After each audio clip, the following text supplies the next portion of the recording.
Hey everybody, it's Ron and Debbie, and we're back for another edition of Ask Ron. Hey Ron, how you doing? I'm excellent. All right, great. Okay, Ron, first question this week is from Ava Carrothers from California. Hi, Ava.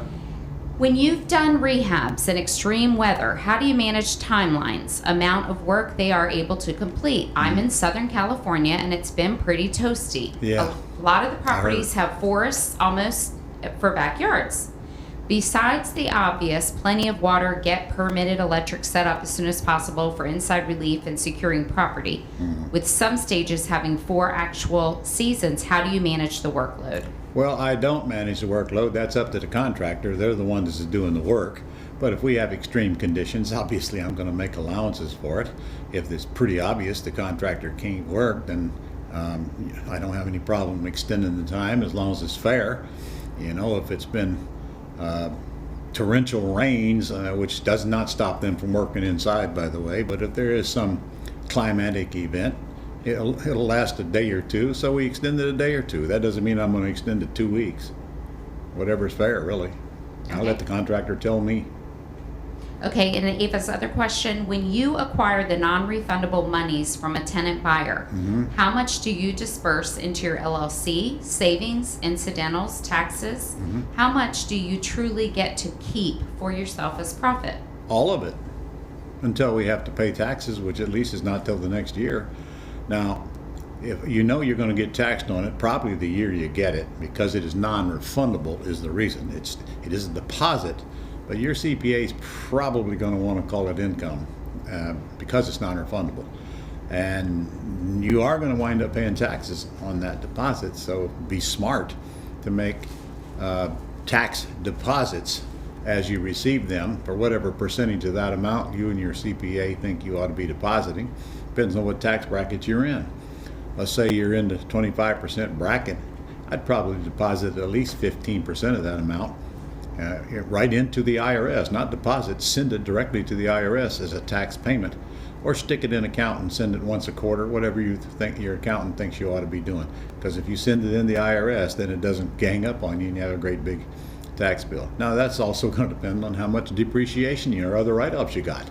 You may have enough other write-offs if you're holding on to real estate where you got to reach a certain point before you have to pay any income taxes. This is why you need to get with your CPA and ask him or her that question.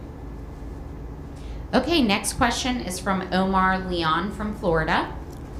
If sellers with a mortgage agree to take equity in monthly payments, do I have to pay the monthly mortgage at the same time that I make them monthly equity payments?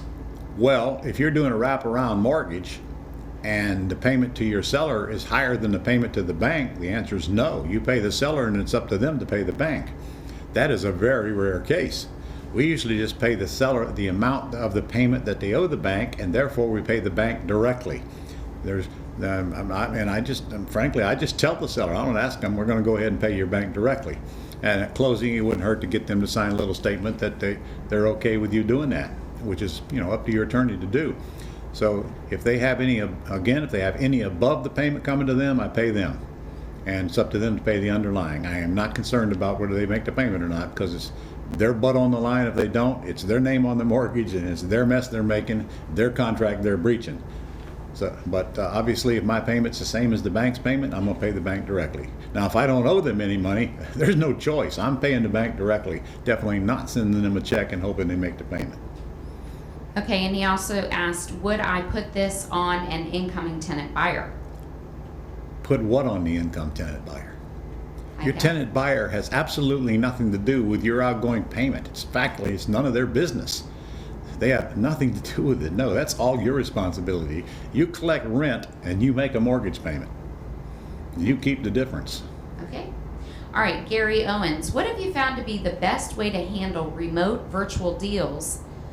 WRT, getting the paperwork signed, earnest money sent, pictures taken, lockbox in place, and a sign in the yard. Getting the paperwork signed easy. It's all done virtually. You can either set up a DocuSign account and send them that way so they can sign it right online, or you can just scan it and send it to them and make them scan it, sign it, and send it back. Everybody can do that today. There's plenty of apps where they can just scan it on their phone after they've signed it. As far as the documentation and what else? The Pictures taken, lockbox. pictures taken. I either get the box. seller to do it, or we got boots on the ground.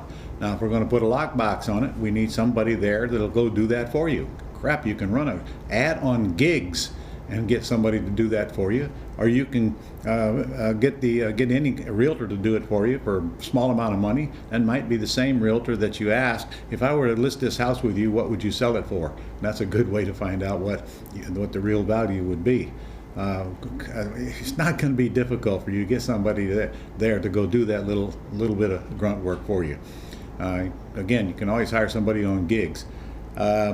Also, if you get to my live events and start building a relationship with people around the country, you could contact one of them and ask them to do it for you. And I don't tell them what I'm going to pay them. I ask them, what would it cost me for you to go out and put a lockbox on this house and keep an eye on it for me?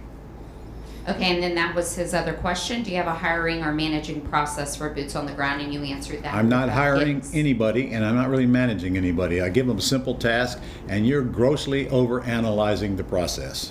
Must be a thinker brain. So gigs, though, right, Ron? Yeah. Gigs.com? Yes. Okay. So And that's 1,000 other websites. Sure. Okay. All right. That's all we have this week, Ron. Okay. See you next week. By the way, I hope to see you in Vegas now the last week of August. Going to be doing the Quick Start School live in Vegas, and I'm looking forward to that. And just make a note on your calendar that on September 1st, 2nd, and 3rd, mark those dates off, because we're going to be doing a large event similar to the summits we've done in the past, but we're going to be giving away another car and all kinds of cool stuff coming up. So just mark the dates right now, September 1st, 2nd, and 3rd. September the 3rd is my 75th birthday, so I'll be giving you presents on my birthday. See you next week.